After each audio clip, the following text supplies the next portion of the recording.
Welcome, friends and brothers of the craft, for the first episode of the Delaware Freemasonry podcast. I'm worshipful brother Cody Lockwood, and today I have the distinct honor and pleasure to sit down and introduce to you the Deputy Grand Master of Masons in Delaware, Right Worshipful Rick McTheny. And as he prepares to take his journey into the east of the Grand Lodge and be installed as the Grand Master of Masons in Delaware, we're going to take an opportunity to learn a bit about him, learn where he's come from, how he's gone through his Masonic journey, and where he started. So, Right Worshipful, thank you for joining us today. Thank you for the invite. So, I want to start out by talking about where you started. How did you get here? And this is really special because we're inside your home lodge, the lodge where you were entered, where you were passed, where you were raised, where you sat in the East. And I think that's really important of what we're doing here today. And starting your story here is really important. So let's start with your personal journey. You know, you've served over the years in many different capacities, many different roles. Tell us a bit about your Masonic journey. Well, I'll try to keep it as short as I can because it can get quite lengthy. I am actually a third generation Mason. My son recently, as a newly crafted fellowcraft, is the fourth generation Mason. So my grandfather was a member of DuPont 29. My dad was a member of St. John's too. And of course, I'm a member of Harmony 13. My son is a member of Union 7. So I think we're trying to cover the whole state. But, you know, right out of high school, I joined the military. 4 years in the military, I come across a lot of Masons. And without that being said, you know, I'm knowing in the back of my mind that my grandfather was a Mason, I was a Mason. And, you know, it finally came true to me with talking to some Masons at Fort Stewart, Georgia, when I was stationed there. So I reached out to my dad, who, you know, back then they didn't talk a whole lot about it, but I knew he was a brother. And he, you know, with meeting my current wife back then and being engaged, he knew that I was going to get out of the military. So he strongly suggested to me, he says, hey, look, why don't you just wait till you come back home, you know, and join your home lodge. Not that that really matters. I didn't know at the time that it really didn't matter. So, you know, obviously you're going to listen to your advice of your dad. So I get out, you know, we end up getting married. Life happens. So time passes. Never really thought about it anymore. Unfortunately, of course, my grandfather had been gone. My dad passes away, and life just kind of gets ahead of you with, you know, small children, raising them. So funny story. I get a phone call from my mom. We were planning a trip to Nashville, and, you know, we were going to drive to Nashville. She was going to take her car. Her car breaks down. One of her friends, who was a Mason from Maryland, and I'll just call him Brother Harold, they were sitting there talking, and he referenced them leaving for Nashville. She says, yeah, you know, plans have changed some. My car broke down. It's in the shop. My son said, we'll just take his second car. We're going to work it out. This brother, who I've never met, and I believe he's currently about 92 now, but he reached out made the comment to her, says, wasn't your husband a Mason? And she said, yes, he was. And he made the comment that he took a vow to take care of his brother's widows. And out of nowhere, the guy just handed her the keys to his car, said, you can use my car, tell your son not to worry about it. I got him covered. And, you know, I hear this story and finding out that comment, my mom tells me the story, it really hit home, right? So then I come across I guess you could, if you wanted to, you could say I saw the light, but it really sent a message to me, like, if that is what that fraternity and Masons is really all about, I need to be a part of that. Yeah. So I made some contacts, some childhood friends who I knew here in Smyrna, reached out to them, and my journey began. And, you know, got entered, passed, and raised, and immediately jumped in as a junior steward. And now here I sit. Yeah. So it really took a life-changing event to prove to me what the fraternity was all about. And it was enough to cause me to sit here today. Yeah, and I think it's a very powerful story, and I think a lot of us join for same family legacy reasons, but that really is a trigger, right? Life catches up, you kind of lose track, and then wow, something out of the blue came up, and that really remotivated things to get started again. I think that's a great story to hear, and Thank you. it probably connects for a lot of us. All right. So now I want to talk about, when you first became or first got on Grant staff, and then the journey from that point up to getting ready to, be installed as Grand Master of Masons in a couple weeks now. So, going through the chairs, obviously I went through the complete journey in the chairs. If you can avoid it, I'm not a fan of skipping chairs. I mean, you have to experience the journey to, I think, feel more comfortable in this seat. But so I can, I fulfilled my journey. 6 years later, I get installed as worshipful master. Uh, Before I know it, the end of your year is up. It's so fast, it flies by. So, we had an incident at the lodge where a brother was getting deployed, and he was currently getting ready to be installed worshipful master. He was my senior warden, and he's getting ready to get deployed. And amongst myself and the past masters, we come across a plan to where our senior officers, elected officers, were actually well prepared and ready to move. So they moved forward, and that left the junior warden chair open. So immediately after being worshipful master, I went right back in as junior warden to protect our brother who was getting deployed.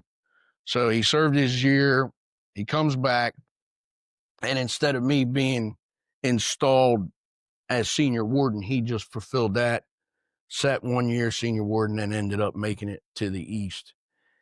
So after that year, you kind of get into the mode of, all right, accomplishment.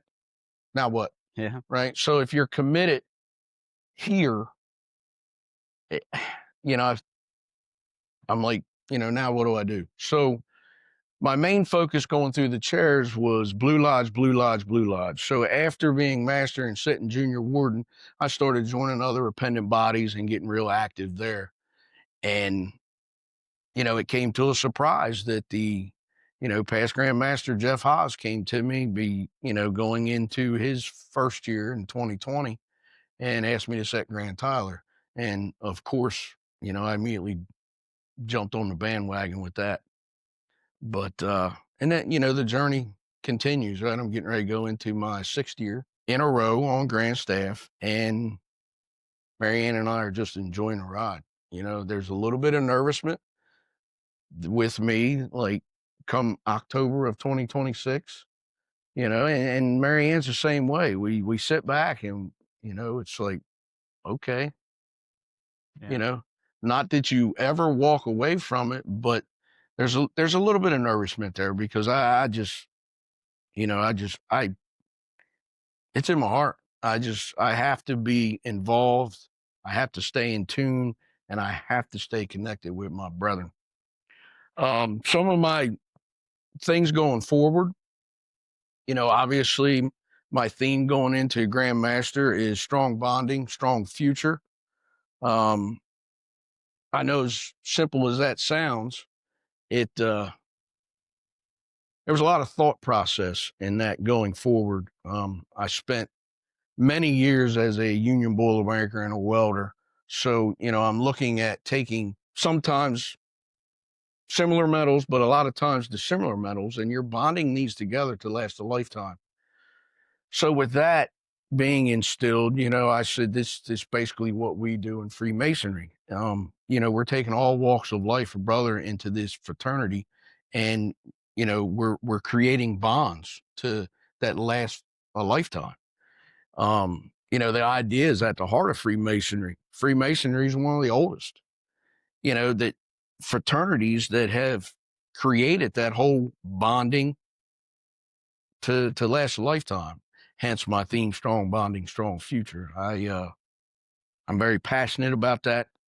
There's several people amongst all jurisdictions throughout North America that I personally would have never met, We all hear the stories that, there's friendship and you meet people that you would have never met without this fraternity. And it has really set in with me, which kind of, brought up and stirred my whole interest into strong bonding, strong future.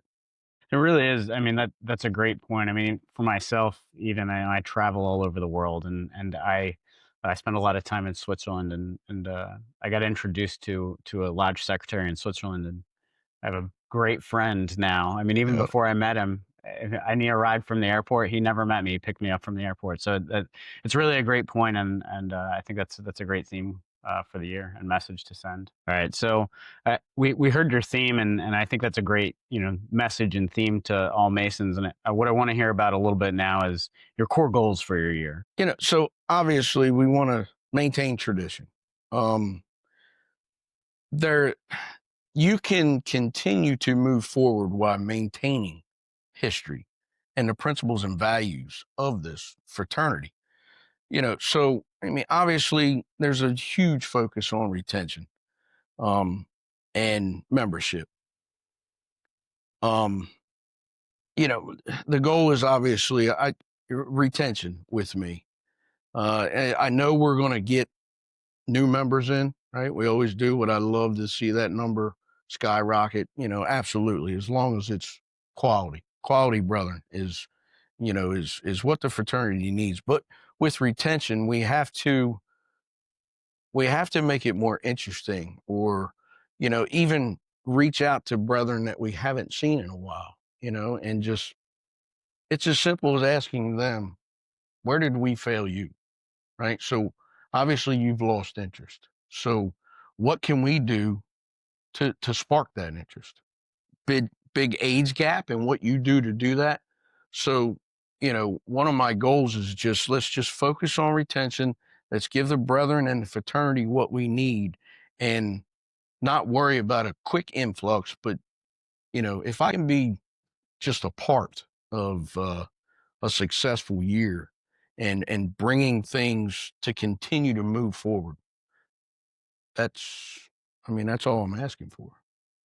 I think we've had a lot of really good discussions about this, and the membership committee, the ad hoc membership committee, and you've been on for I think 3 years now, Yep. since it started, and Right Worshipful Thompson as well. We've had the same conversations about how do we retain our members, how do we get our members back in the Blue Lodge, how do we get them in their seats, and one thing that sticks out, you just mentioned tradition, and what really ties to that I think is we talked about ritual a lot.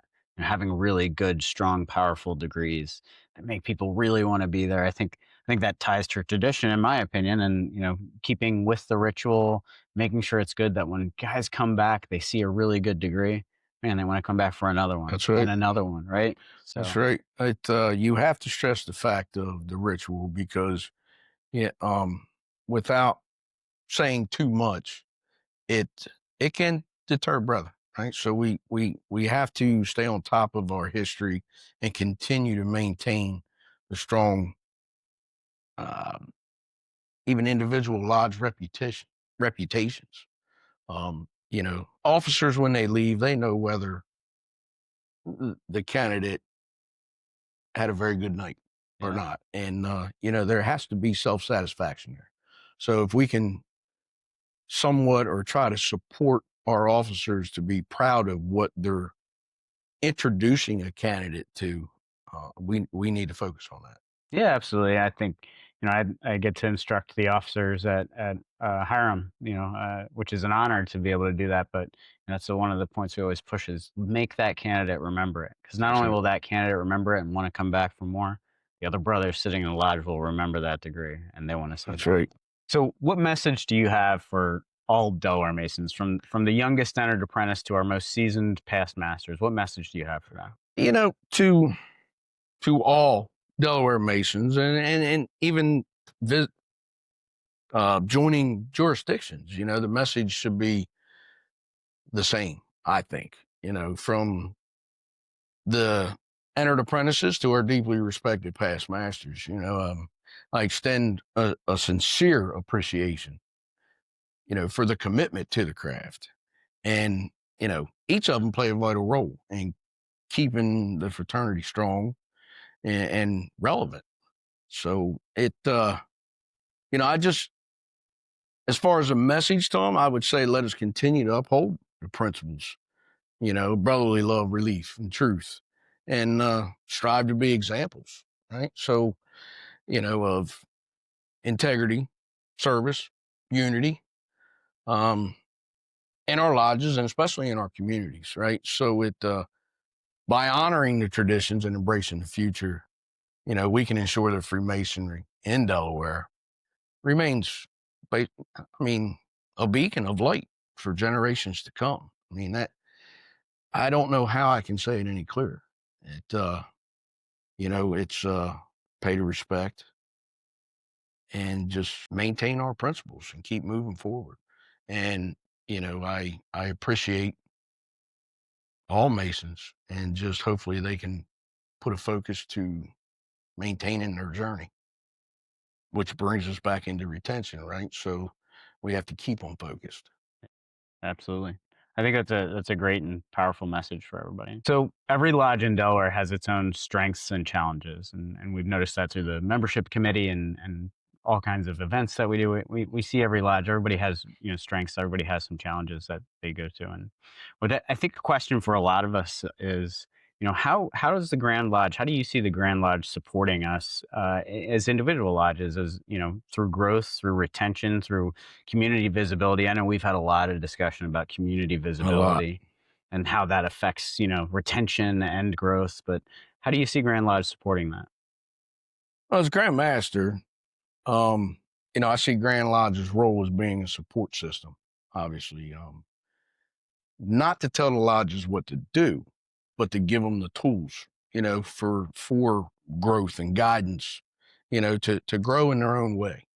So, when it comes to, like you mentioned, growth and retention, you know, Grand Lodge, we can help by sharing what's working across different states and other jurisdictions, um, offering leadership training, making sure the new members are feeling like a part of the family, right? So you know, with that being said, obviously, I want to support them in community visibility. We can help lodges get more involved locally, show off the good work that they're doing, and whether that's through events, service projects, or even just having a stronger presence online. You're letting the community know, one, you're here, and two, what we're about and what we stand for. So the end goal is to keep masonry active, obviously welcoming, visible, and we can do that the best by working together. So in support, just offering, figuring out what they need in their individual communities, right? So like you said, they each lodge has their own strengths and challenges, and be willing to support that every lodge in the state, those can be different, and just be ready to assist in whatever they need. Yeah, absolutely. I mean, we've had a lot of discussion about community visibility, and each lodge. I mean, up and down the state, everyone's doing stuff all the time. And a lot of us don't even know about it. And That's I right. think one of the things that we've discussed is maybe, as the Grand Lodge, or individual lodges coming up with a better way to communicate that out so we get more visitors. And I think when we get more presence at community events, we get more interest, right? I mean, we get a lot of people seeing all the good we do. I mean, there's lodges that give out scholarships every year, and not a lot of people know that, and I think that's an important point, right? That we will help support them. If there's a way they don't know how to advertise that, how to post it on Facebook, we're there to help. That's right. Amen. So if you could challenge each lodge in Delaware to make one meaningful initiative in their communities, what would that challenge be? I mean, if I could challenge each lodge to just take on a meeting initiative, you know, it would be basically to find the real need in their individual community. Like I had just commented before, right? So every lodge has its own challenges and their own community of, we'll say, I don't want to use the word issues, but their own community things, right? So every community is a little different. So I would enforce the lodges to take on a challenge or an initiative that truly means something right at home where they're at. And then act on that, right? So take action. So, that might mean helping students who maybe don't have school supplies. We touched on, scholarships, but break it down a little bit, right? So, organizing meals for families in need. I guess the point is every community is different, like I just spoke about. So each lodge should basically take the time and, figure out and ask themselves, where can we actually make a difference? And then commit to doing something about it. Not just once, right? Continue to keep it going. Consistency, right? So we hear a lot about consistency. So it's not about necessarily doing something huge, but basically, it's about doing something real. And that's how we can show the people what Freemasonry is truly about. And I think that's great. And there's a lot of lodges throughout the state, and I haven't been able to visit all of them like you have. But we hear about ones that do the Thanksgiving meals for a few families, Yeah, and scholarship funds. And I think you guys have a scholarship fund here. And we do. I mean, those are all great examples of things we can do out in the community, and that ties with what we are just talking about, community visibility, right? That challenge to be out A there. lot of lodges do veteran VA, Yeah. clothes drives. In the past here at Harmony, we've done several coat drives, and the brethren step up. You can come into the lodge room one night and there might be 2 coats hanging on a coat rack, children Yeah. coats or clothes. And you can walk in here the very next night and there'd be 50 of them out there. So I don't want to use the phrase don't waste your time, but take the time to make sure what you're doing is truly going to impact our community, to put Freemasonry out there. If it's something that doesn't really apply to your local hometown, you're still going to make a statement, but I don't think it'll be as strong. So, each lodge needs to come together, talk about it, put the lodge at ease and maybe bring in some reps, with different organizations and talk about where you feel we can make the most impact and move on it, move on it. Let's just not talk about it. Let's make it happen. I think that's a great challenge. I'm eager to see every lodge listen to that challenge, and hopefully they get out there. I am too. So, in a world that seems increasingly disconnected, how can we as Masons strengthen our fraternal ties, not only within our own lodges, but in our own districts and across jurisdiction? You know what? I think one of the best ways for Masons to stay connected is, one, by spending more time together outside of, the regular walls of lodge and regular meetings.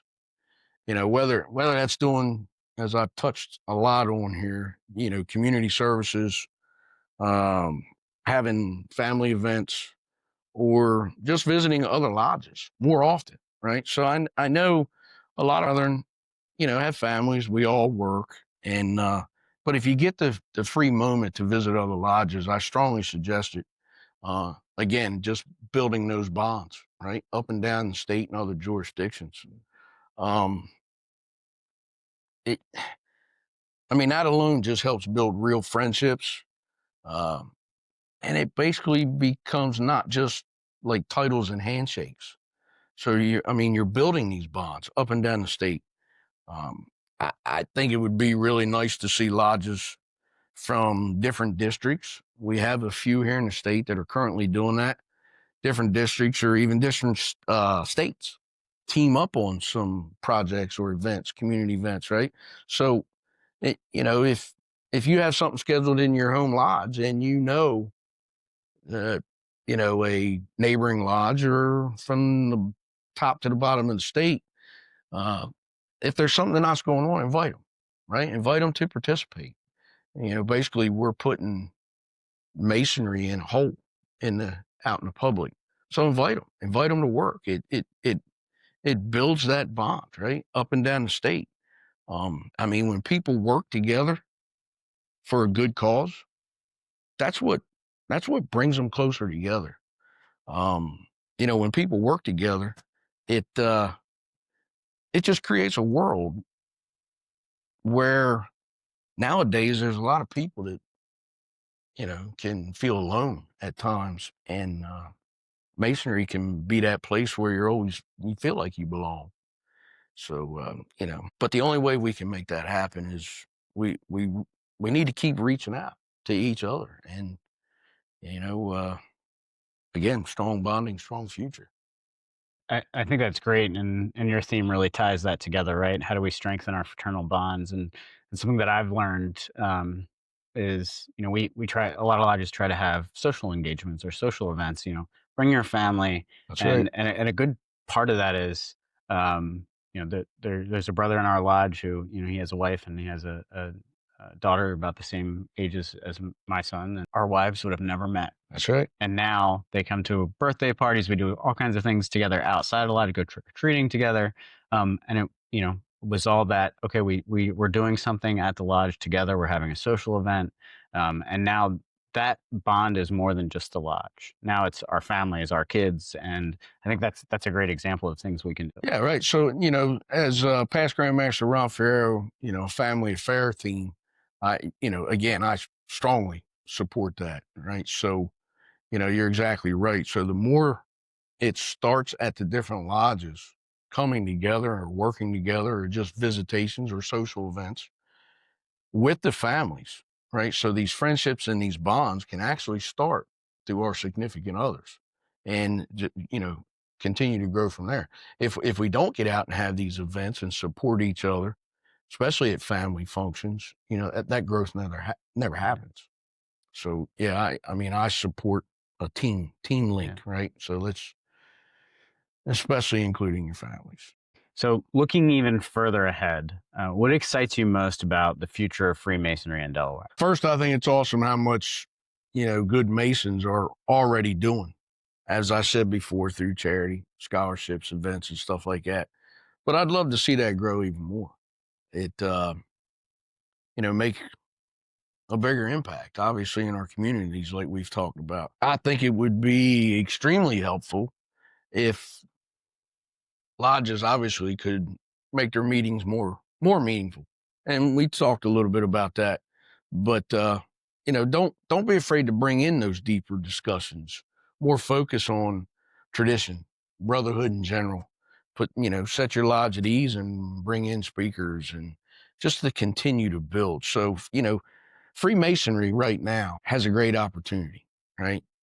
To reach more people, especially our younger population, be more active, right? I think we need to be more active online, put our message out, and show the public what we're all about and what we do. Um, I don't think you need to step into this role to maybe going to try and reinvent the wheel, but just to continue what works. If you continue what works, the fraternity will last well into the future. Um, you know, it's not that you gotta come up with the showstopper event, right? And just take it day by day. If there are issues or anything that comes up, address it now. No need to say put that on the back burner. It's not. I don't think that's too important. Anything that comes up obviously is important, right? And we need to address that. So I think moving forward in masonry is just an act react kind of position, right? So when you have good or bad come up, you have to address it, take care of it, and don't worry about wearing a Superman cape. Just do what you have to do, take care of the things you have to take care of, and continue to strive to support your brethren. And watch this fraternity grow that I know where it's well capable of going, well into the future. I think it's important to honor the history, but also use it to help shape what's next. You can respect tradition and still move forward, right? So, as Grand Master, the kind of future that I want to help build is one where Freemasonry stays strong, makes a difference. And, I guess I could say feel like a place where brotherhood truly belongs. Yeah, absolutely. And I think, something that ties to that is something we talked before about is, the Masonic sustainability framework, right? Something that, it comes from not just this jurisdiction, but multiple jurisdictions around the country. And these are the things that worked, right? Everybody's got to try things. Um, and we've got data from all over the country. These are things that work. This is going to help because we've seen it in New Jersey and Ohio and California and every other state. Yeah, that's And reviewed a lot at the yeah, Conference of yeah, Grandmasters. They show you this data. So, you have to be the one to make sure you're paying attention to that, right? So you want to bring that back to your states. If it's working, it's working. Um, if it's something it's not, obviously, yeah, absolutely, move on. yeah, Right, move on. What's the look, we all wish we had the magic button. yeah. You just press the button and just make a change, right? Just snap your fingers and wiggle your nose. I mean, we're all human, but we don't have that magic switch or that magic wand to just make it happen. The only thing we can do is, support and help and hope things work out. Right, worshipful. Thank you for your insight. Thank you for your time tonight. I think we all appreciate every one of us in Delaware appreciates your service to the craft, your service to Delaware Masonry, and I think we're all Thank you. really excited to see your year ahead and what's going to happen. And again, thank you. I appreciate that. Thank you for having me. I'm looking forward to a successful year. Or I should say Marianne and I are looking for a successful year. We are very both excited about the year to come and looking forward to it. To all our viewers and listeners, if you're a Delaware Mason, now is the time to re-engage with your lodge. Go to a meeting, get out, call a brother, call the worshipful master. If you need a ride, call one of us. We will come pick you up. We will bring you to lodge. Come participate. Now's the time to re-engage and be part of your community and part of your lodge. Until next time, thank you for tuning in to the Delaware Freemasonry podcast. Stay well and keep the taper burning. Worshipful answer. Thank you, my brother.